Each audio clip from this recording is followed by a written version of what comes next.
আসসালামু আলাইকুম আরহামতুল্লাহি ওয়াবারাকাতু। ইসলাম আগামীর সভ্যতা দ্বিতীয় এপিসোডে আপনাদের সবাইকে সাদর আমন্ত্রণ। একজন মানুষের ভিতরে যদি মানবতা বোধ থাকে, তিনি অবশ্যই এটা অস্বীকার করতে পারবেন না যে পাশ্চাত্য চিন্তা আমাদেরকে বেশ কিছু জিনিস দিয়েছে। গাড়ি বাড়ি, রেডিও টেলিভিশন, ফ্রিজিং করা, হাওয়াকে নিয়ন্ত্রণ করা, পানিকে নিয়ন্ত্রণ করা, মেঘমালাকে নিয়ন্ত্রণ করা, আপনার স্পেস স্টেশন করা, ফুল স্পিডের ইন্টারনেট দেওয়া। এছাড়া যোগাযোগ ব্যবস্থার এত বেশি উন্নতি করেছে যা আগে আমরা কল্পনাও করতে পারতাম না, এমনকি আমরা কোনোদিন সেটি ভাবিও নি। জাহাজ, স্টিমার, লঞ্চ, আমি আসলে কয়টার কথা বলবো, আপনি যেদিকে তাকাবেন বিজ্ঞানের বিজ্ঞানময় কার্যকলাপে আমরা চতুর্দিকে বিপ্লব সাধিত করতে পেরেছি। কিন্তু আগের এপিসোডে আমরা বলেছিলাম যে বিজ্ঞান যেটা দিতে পারেনি সেটি হচ্ছে আত্মিক শান্তি বা আত্মিক প্রশান্তি। সেই আত্মিক প্রশান্তির 5টা বিষয় আমরা আজকে আলোচনা করব এখানে, যে বিষয়গুলো আমাদেরকে প্রতিনিয়ত ধাক্কা দিয়ে দিয়ে দিয়ে মানুষ থেকে একদম পশুতে পরিণত করেছে, পশু থেকে একদম মাটিতে দাফন করে দিয়েছে, এমনভাবে আমাদেরকে তৈরি করেছে আমরা কাঠের মূর্তির মতো হয়ে গিয়েছি। আমাদের নিজেদের কোনো ভাব, ভঙ্গি, চিন্তা, ভাবনা, আলাদা কোনো প্যাশন এবং দৈব প্রক্রিয়ার যে বিষয়গুলো একদমই আমাদের কাছ থেকে সেগুলো সরে গিয়েছে, সরে দাঁড়িয়েছে। পাশ্চাত্য সভ্যতার যে প্রথম নেতিবাচক বিষয় সেটি হচ্ছে নৈতিক অবক্ষয়। নৈতিক অবক্ষয়টা কি জিনিস? নৈতিক অবক্ষয় হচ্ছে মানুষ হিসাবে মানুষের নীতি, নৈতিকতা, সৎ, নিষ্ঠা, ইখলাসের কিছু জায়গা আছে। সেই ইখলাসের জায়গা, ন্যায় নিষ্ঠার জায়গাকে একদমই ধূলিসাৎ করে দিয়েছে পাশ্চাত্য সভ্যতা। আপনি কৃষক হিসাবে মানুষকে কল্পনা করতে পারেন না, একজন ক্লার্ক হিসাবে মানুষকে কল্পনা করতে পারেন না, একজন মুচি, কামার, কোমর, জেলেদেরকে আপনি এই সমাজে কল্পনা করতে পারবেন না। এই সমাজে আপনি যারা নিম্ন শ্রেণীর মানুষ, নিম্ন আয়ের মানুষ, তাদের স্বাধীনতা, তাদের অধিকার, তাদের বেঁচে থাকার যে জায়গা, সেগুলো আপনি কল্পনা করতে পারবেন না। মানুষের সামাজিক বৈষম্য থেকে শুরু করে অর্থনৈতিক বৈষম্য, এছাড়া মানুষের যত ধরনের অধিকার লঙ্ঘনের জায়গা আছে, এই নৈতিক অবক্ষয় কিন্তু ঘটিয়েছে পাশ্চাত্য চিন্তা। নৈতিক অবক্ষয়ের সবচেয়ে বড় জায়গা কোনগুলো? নৈতিক অবক্ষয়ের সবচেয়ে বড় জায়গাগুলো হলো আপনি মা বাবার প্রতি শ্রদ্ধাশীল হওয়া, শিক্ষকের প্রতি শ্রদ্ধাশীল হওয়া, মানুষ হিসাবে মানুষকে ভালোবাসা, সমাজের ছোট থেকে বড়দেরকে মায়া, মমতা, স্নেহ, শ্রদ্ধার, আদবের জায়গা থাকা। এই সবগুলো জায়গা থেকে পাশ্চাত্য চিন্তা মানুষকে সরিয়ে ফেলেছে। আপনি যদি দেখেন, আমরা যে কর্পোরেটের জীবন যেটাকে চিন্তা করি, আমরা ব্যবসায়িক জীবন যেটাকে চিন্তা করি, আমরা আজকে ফ্যাশনের নাম দিয়ে যে জায়গাগুলোকে চিন্তা করি, আমরা যে উচ্চবিত্ত, মধ্যবিত্ত, নিম্নবিত্ত এই জায়গাগুলো যে চিন্তা করি, এই সবগুলো জায়গা আমাদেরকে তৈরি করে দিয়েছে পাশ্চাত্য চিন্তা, যেখানে সমাজের প্রতিটি স্তরে বৈষম্য তৈরি হয়েছে। নৈতিক অবক্ষয়ের আরও একটা বড় ধাপ হলো আদব কায়দার পরে, সেটা হচ্ছে মানুষকে ধর্ম থেকে অপসারণ করা। আমরা আগেও সেটা নিয়ে বিস্তারিত আলোচনা করেছি, কিন্তু নৈতিক অবক্ষয়ের জায়গা যেহেতু চলে এসেছে, ধর্ম থেকে মানুষকে এমনভাবে আলাদা করা হয়েছে। অক্সফোর্ড ইউনিভার্সিটির ভাইস চ্যান্সেলর নাম হচ্ছে রিচার্ড লিভিংস্টোন, উনি ওনার একটা বইয়ে উল্লেখ করেছেন, ধর্ম থেকে পাশ্চাত্য চিন্তা আমাদেরকে এমনভাবে আলাদা করেছে, আপনি যদি আবার কখনো ধর্মে ফিরে যান তাহলে দেখবেন আপনি একটা ঘাসবিহীন, গাছবিহীন, পানিবিহীন একটা মরু প্রান্তরে বসে আছেন। কারণ আপনি সেই ধর্মে যখন দীক্ষিত হবেন, গিয়ে দেখবেন এই পাশ্চাত্য চিন্তা বা এই কর্পোরেট জীবনের দিকে যখন তাকাবেন, দেখবেন আপনি সেখানে সুদভিত্তিক অর্থব্যবস্থা, পুঁজিবাদী অর্থব্যবস্থা, সমাজতান্ত্রিক অর্থব্যবস্থা। আপনি দেখবেন যে স্বামী তার স্ত্রীর দায়িত্ব নিচ্ছে না, সন্তান তার বাবার দায়িত্ব নিচ্ছে না, মা তার ছেলের দায়িত্ব নিচ্ছে না, বাবা তার সন্তানের দায়িত্ব নিচ্ছে না।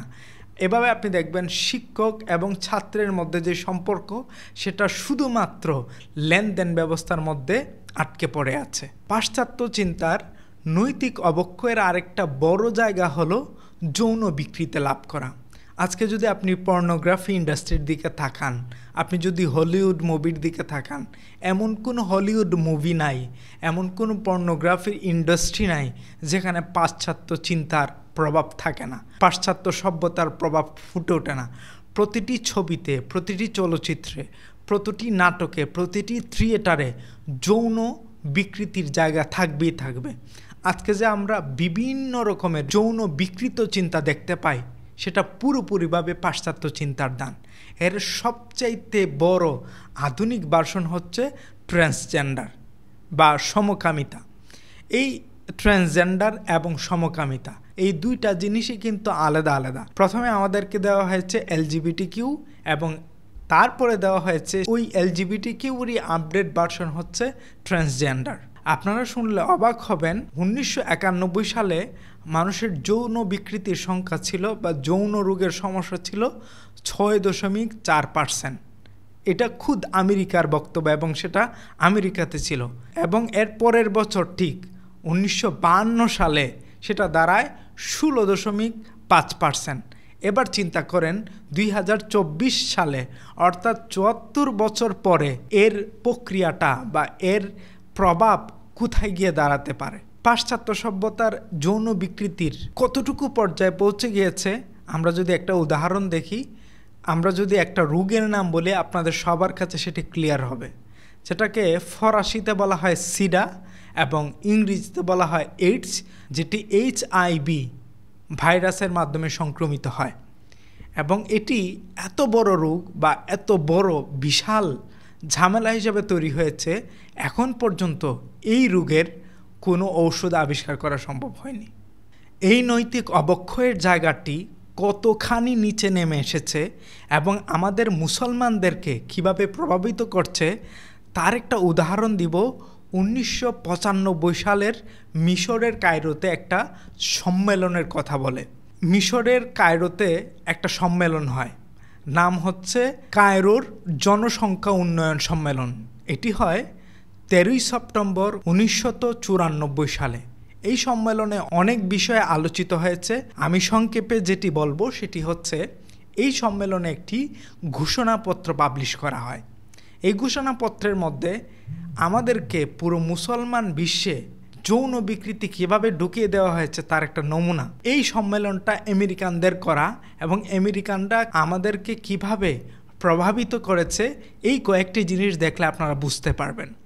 যেমন প্রথমত, তারা প্রায় 63 মিলিয়ন গর্ভপাত করানোর চিন্তা করে, যার 21 মিলিয়ন গর্ভপাত সরাসরি করানো হয় আর বাকি সবগুলো গর্ভপাত লুকিয়ে করা হয়।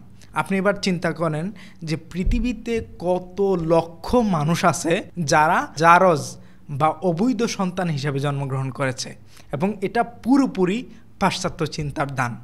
আরও আশ্চর্যের বিষয় হচ্ছে, এই সম্মেলনে অবৈধ গর্ভপাতকে বৈধ করার জন্য বেশ কিছু জিনিস বা কারিকুলাম তৈরি করা হয়, যার প্রথমটা হচ্ছে অবৈধ গর্ভপাতের নাম দেওয়া হয় অবাঞ্ছিত বা অনাকাঙ্ক্ষিত গর্ভ, বা গর্ভপাতকে বলা হচ্ছে গর্ভপাত সৃষ্ট লাঘব। তারপরে আরও যেটা বলা হয় অনিরাপদ গর্ভপাত।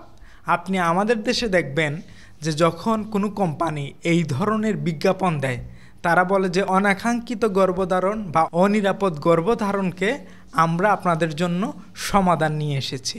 এগুলো মূলত পুরোপুরিভাবে পাশ্চাত্য চিন্তার একটা ষড়যন্ত্র এবং পাশ্চাত্য চিন্তার একটা বড় ধরনের প্রভাব আমাদের মধ্যে পড়েছে।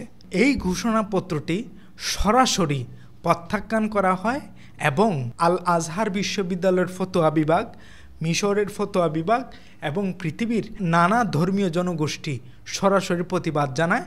কিন্তু প্রতিবাদ জানালেও সেই 1994 সালে করা ঘোষণাপত্রটি দিনে দিনে ক্ষণে ক্ষণে আমাদের সারা পৃথিবীর বুকে ছড়িয়ে পড়েছে। আপনি গত 20 বছরে অথবা 2 যুগে এই বাংলাদেশে যত বেশি গর্ভপাত হয়েছে, ধারণা করা হয় গত 300 বছরেও এত বেশি গর্ভপাত ঘটানো হয়নি। এবং এটা হয়েছে অতিমাত্রায় পর্নোগ্রাফি, হলিউড মুভি এবং নানা ধরনের সোশ্যাল মিডিয়া যৌন বিকৃতির কারণে। আপনি যদি ফেসবুকে ঢুকেন অথবা ইনস্টাগ্রামে ঢুকেন অথবা টিকটকে ঢুকেন, দেখবেন যে রিলস যেগুলোকে আমরা মনে করি না যেগুলো পর্নোগ্রাফি, এগুলোও এক ধরনের পর্নোগ্রাফি, যেগুলোকে বলা হয় সফট পর্ন, আমাদের মধ্যে বিভিন্নভাবে ঢুকিয়ে দেওয়া হয়েছে। অর্ধনগ্ন করে মহিলাদেরকে ছেড়ে দেওয়া হয়েছে এবং ফ্যাশনের নামে, ফেস ভ্যালুর নামে, ইনফ্লুয়েন্সার নামে আমাদের মাঝে বিভিন্ন ধরনের যৌন বিকৃতি ঘটনা হয়েছে। এটা পুরোপুরিভাবে পাশ্চাত্য চিন্তার বহিঃপ্রকাশ এবং মানুষের চরম লেভেলের নৈতিক অবক্ষয়।